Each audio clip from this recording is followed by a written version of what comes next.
दोस्तों नमस्कार, मेरा नाम कमल रावत है और जिन लोगों को राजनीति में थोड़ी भी रुचि है वो करुणानिधि को ज़रूर जानते हैं। करुणानिधि दक्षिण के बहुत बड़े नेता हुए हैं। वो मल्टीपल टाइम्स तमिलनाडु के चीफ मिनिस्टर भी रहे हैं और वो घोषित रूप से हिंदू विरोधी थे। हिंदू विरोधी, धर्म विरोधी, सनातन के विरोधी, मंदिरों के विरोधी, ब्राह्मणों के विरोधी, जितनी भी प्रकार से हिंदुओं को ख़त्म किया जा सके उन्होंने भरसक कोशिश की। बहुत विरोध किया हिंदुओं का, इतना विरोध किया कि उन्होंने अपने बेटे का नाम M.K. स्टालिन रखा। उन्होंने अपना नाम अपने पुत्र को देने के बजाय एक कम्युनिस्ट क्रूर नेता का नाम उसको दिया। तो M.K. स्टालिन, उनके बेटे M.K. स्टालिन अभी तमिलनाडु के चीफ मिनिस्टर हैं और उस M.K. स्टालिन का बेटा उदयनिधि स्टालिन के पास राजनीतिक मल्टीपल पोर्टफोलियोज़ हैं। तो वो राजनीति में, तमिलनाडु की राजनीति में उनके पास पद है। ऐसे राजनीतिक पद पर बैठा हुआ उदयनिधि स्टालिन एक सम्मेलन में गए। सम्मेलन का नाम था सनातन उन्मूलन सम्मेलन। सनातन उन्मूलन सम्मेलन, ध्यान दीजिए, सनातन को जड़ मूल से ख़त्म करने का सम्मेलन। उसमें एक राजनीतिक पद पर बैठा हुआ चीफ मिनिस्टर का बेटा जाता है एज ए चीफ गेस्ट। इस तरह के सम्मेलन जो है वो ऐसा नहीं है कि केवल दक्षिण भारत में होते हैं या केवल तमिलनाडु में होते हैं। इस तरह के सम्मेलन पूरे देश भर में होते हैं। और अगर हिंदुओं के गुरु कोई धर्म संसद भी करें तो उसके ऊपर अपने आप को तथाकथित रूप से हिंदूवादी कहने वाली सरकार इतना मेजर क्रैकडाउन करती है कि जितेंद्र नारायण त्यागी को 3-4 महीने तक जेल में रहना पड़ता है केवल धर्म संसद करने के लिए। लेकिन इनके ऊपर कोई क्रैकडाउन नहीं होता, ना स्टेट का होता ना सेंटर का होता, और ये हर स्टेट में होते हैं, बहुत स्टेट्स में होते हैं। तो उदयनिधि स्टालिन जो तमिलनाडु के चीफ मिनिस्टर हैं, उनके बेटे उदयनिधि स्टालिन इस सनातन उन्मूलन सम्मेलन में गए और उन्होंने वहाँ पर जाकर हिंदुओं के विरोध में जहर उगला। ये कोई नई बात नहीं है, उनके दादा, उनके बाप और वो खुद ये जहर उगलते आ रहे हैं। और उन्होंने कहा कि कुछ चीज़ों का विरोध नहीं किया जा सकता, उनको ख़त्म ही करना पड़ेगा। ये सनातन के विषय में बोल रहे हैं कि सनातन को ख़त्म ही करना पड़ेगा। हम डेंगू, मच्छर या मलेरिया का विरोध नहीं कर सकते, उसको ख़त्म ही करना पड़ेगा। हम उसे ख़त्म कर ही रहेंगे, ऐसा कुछ उन्होंने बोला। ये सामाजिक न्याय और समानता के विरोध में है, ऐसा उन्होंने सनातन के विरोध में बोला। हैदराबाद के प्रसिद्ध मंदिर चिलकुर बालाजी के महंत जो हैं रंगाराजन स्वामी, जो हैदराबाद में हमारे एकम सनातन भारत दल के इवेंट में भी गेस्ट ऑफ ऑनर थे, उन्होंने प्रतिक्रिया देते हुए बोला है कि उन्होंने इंग्लिश में बोला है, तो मैं पहले इंग्लिश में पढ़ दूँ फिर उसका हिंदी अनुवाद कर दूंगा। उन्होंने बोला है, Sanatan Dharma has seen lakhs of people like them and has stood the test of time. Sanatan Dharma ने उनके जैसे लाखों लोगों को देखा है और ये समय की कसौटी पर खरा उतरा है। It has seen the worst of invasion in the country. It has seen destruction and lot of emotional demolition and all sorts of atrocities against the people who follow Sanatan Dharma. Yet it is still surviving in this country.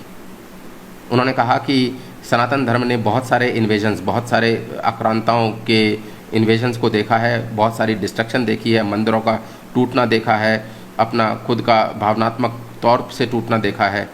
उन्होंने नहीं बोला, but मैं अपनी तरफ से बोल रहा हूँ कि ऐसे ऐसे लोग रहे हैं आक्रांता, जो इस्लामिक आक्रांता, जो जब तक जनेऊ तोल नहीं देते थे तब तक रात को भोजन नहीं करते थे। तो ऐसी ऐसी डिस्ट्रक्शन जो है वो सनातन धर्म ने देखी है और सनातन धर्म आज भी सर्वाइव कर रहा है। फिर आगे उन्होंने बोला, Udhayanidhi Stalin should understand what is the meaning of Dravidian ideology. Udhayanidhi Stalin को समझना चाहिए कि द्रविडियन आइडियोलॉजी का मतलब क्या है। यू आस्क योर फादर, उन्होंने स्टालिन को बोला है, उदयनिधि स्टालिन को, कि अपने पिता से जाकर पूछो, M.K. स्टालिन से। और आगे उन्होंने बोला है कि पिता से इसलिए पूछो क्योंकि दादा तो तुम्हारे अभी जिंदा नहीं है बताने के लिए, इसलिए तुम अपने पिता से पूछो जाकर कि हु इज़ मलाई पनुस्वामी स्वज्ञानाम। मेरे से प्रोनाउंसिएशन में हो सकता है गलती हो रही हो, उच्चारण में इनके नाम की। अगर इनका आशीर्वाद नहीं होता तो उनको एक सीट नहीं आती, उनको एक सीट तमिलनाडु में नहीं मिलती। और अपने पिता से जाके पूछो कि उन्होंने तमिल कल्चर को, जो मूल तमिल कल्चर है, जो मूल तमिल कल्चर है, उसको बचाने के लिए उन्होंने किया क्या है। What have you done for the Tamil culture to protect it, preserve it. फिर आगे उन्होंने तमिलनाडु के लोगों से एक अनुरोध किया है, I request the people of Tamil Nadu to show them power of ballot.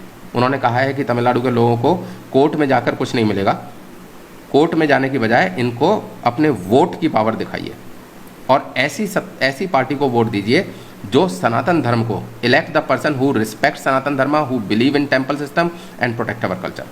ऐसे लोगों को वोट दीजिए जो सनातन धर्म को प्रोटेक्ट करें, जो मंदिरों में विश्वास करते हों और जो अपनी कल्चर को, अपनी सभ्यता को, अपनी संस्कृति को बचाएं।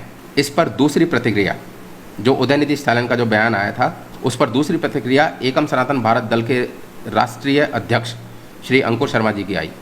अंकुर शर्मा जी ने बोला कि एकम Sanatan Bharat Dal vows to ruthlessly wipe out parties, ideology, process and individuals which in any manner are hostile to our Sanatan Sanskriti, civilization और धर्म। बहुत कड़े शब्दों में अंकुर शर्मा जी, जो एकम सनातन भारत दल के राष्ट्रीय अध्यक्ष हैं, उन्होंने बोला कि एकम सनातन भारत दल उन पार्टियों, विचारधाराओं, प्रक्रिया और व्यक्ति, इसमें कानून भी आ जाते हैं, व्यक्ति भी आ जाते हैं, वो विचारधारा भी आ जाती हैं और वो पार्टियां भी आ जाती हैं। तो एकम सनातन भारत दल उन पार्टियों, विचारधाराओं, प्रक्रियाओं और व्यक्तियों को बेरहमी से मिटाने का संकल्प लेता है जो किसी भी तरह से हमारे सनातन संस्कृति, सभ्यता या धर्म के प्रति शत्रु भाव रखते हैं। ये बहुत स्ट्रॉन्ग शब्द हैं, लेकिन अंकुर जी जो हैं उनकी हिस्ट्री रही है। उन्होंने अभी की जो सेंटर की गवर्नमेंट है उसको भी घुटने पर लाकर खड़ा किया था कोर्ट में, जो उदयनिधि स्टालिन ने बोला। हालांकि उनसे उन्होंने जो बोला है, बाकी पार्टियां भले ही बोल ना रही हों, लेकिन बाकी पार्टियां के कर्म वैसे ही है। बीजेपी अगर यहाँ पे शिवलिंग को फव्वारा बना देती है दिल्ली में, तो वो भी उतना ही घृणित कर्म है। आप सभी से मेरा अनुरोध है, जिस तरह से स्वामी रंगाराजन जी ने बोला कि अपने वोट के महत्व को पहचानिए और पार्टी पॉलिटिक्स के पीछे मत पड़िए, सनातनियों के अपने मुद्दों को पहचानिए। हमारे मुद्दे, अगर हम अपने मुद्दों के साथ रहेंगे तो उन मुद्दों को पूरा करने वाली पार्टियों का गठन हम खुद कर लेंगे।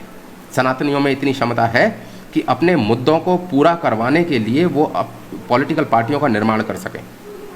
तो किसी भी पॉलिटिकल पार्टी के पीछे मत पड़िए, अपने मुद्दों को पकड़ के रखिए और पॉलिटिकल पार्टियां इस तरह की अपने आप बन जाएंगी। धन्यवाद।